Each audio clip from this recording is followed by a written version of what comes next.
Hello everyone, welcome back to ESL DRILL. This is part 3 of the lesson Unity in Diversity in India.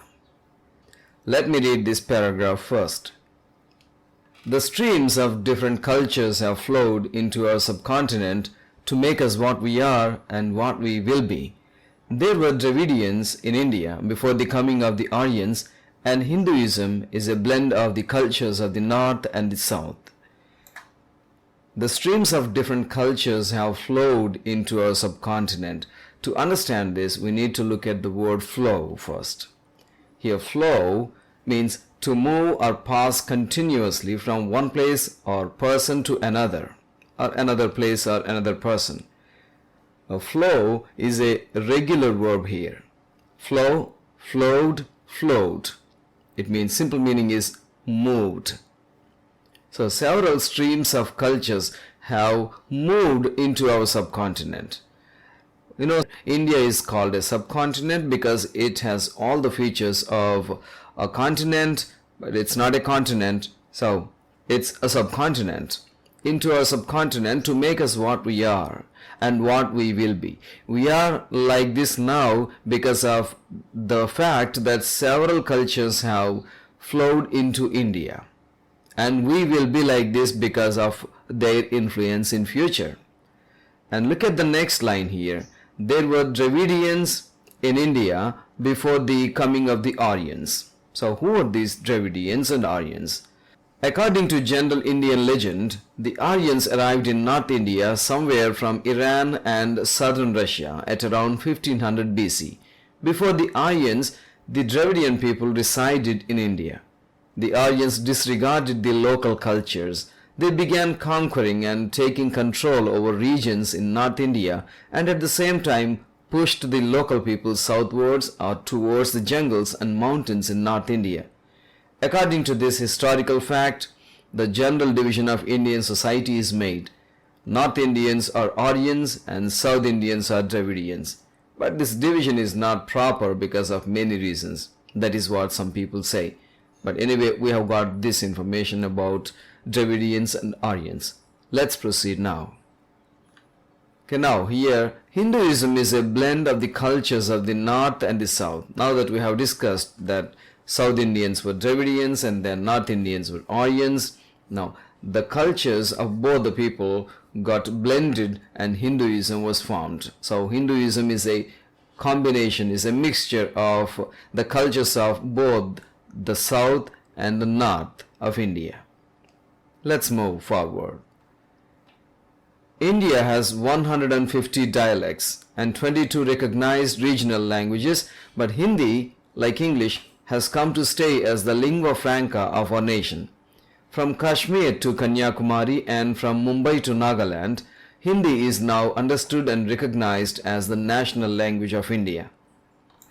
Now there are 150 dialects in India. So what are dialects? So dialects are forms of a language which are spoken only in specific areas with words or grammar that are slightly different from other forms of the same language. So it's the same language but different forms of the same language. And there are 22 recognized regional languages. There are many unrecognized languages, but 22 of them are official. But look at this here, lingua franca. Hindi is called the lingua franca of India. Lingua franca is a language used between people whose main languages are different. Now this Hindi language is the common language between two different states. Now this Hindi is called lingua franca. It's a link language actually. And from Kashmir to Kanyakumari and from Mumbai to Nagaland, it means from north to south and west to east. Hindi is now understood and is recognized as the national language of India. Yes, let's move and know further. India has a rich cultural heritage. We are inheritors of several grand treasures in the fields of music, fine arts, dance, drama, theatre and sculpture. Our sages and seers have left behind a tradition of piety, penance, spiritual greatness, conquest of passion, etc. Our scriptures are the storehouses of spiritual wisdom. Our saints aspired to the realization of the infinite.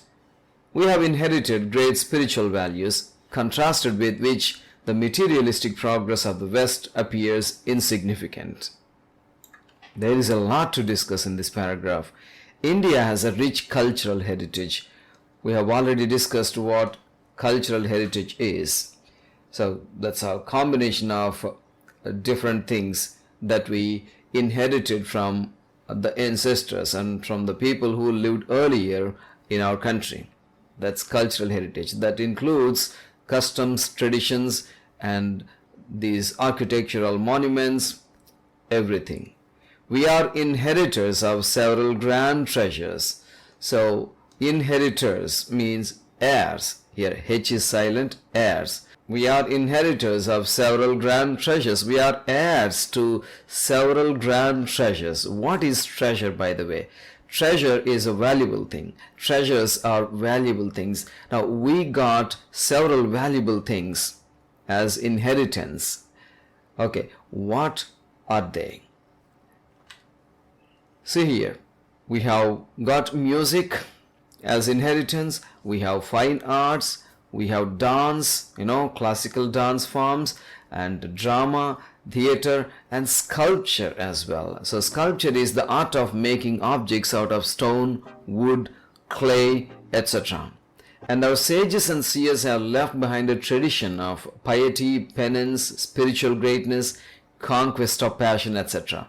So who are these sages and seers? Let's look at them. Sages are wise people, and seers are people who claim that they can see, they can predict, they can guess the future. And those people left behind many things here. So what were they? First thing was piety. Let's look at it. Piety is respect for religion and God. So we have that respect for religion and God. And they also gave us this tradition of penance. Penance is voluntary self-punishment. It's not happening most of the times now, but it used to happen in the past. People used to punish themselves for doing something bad or something wrong. That is self-punishment, voluntary self-punishment. So that's penance. And spiritual greatness. We are always inclined to spirituality, towards spirituality. We always think of religion, God, everything. And we also have this conquest of passion. Now, conquest of passions is nothing but overcoming the desires, getting control over passions, getting control over desires. And we have got it. And our scriptures are the storehouses of spiritual wisdom. Our scriptures, the books, the epic books that we have, the holy books that we have are the storehouses of spiritual wisdom. It means, so they contain spiritual wisdom. They contain spiritual knowledge.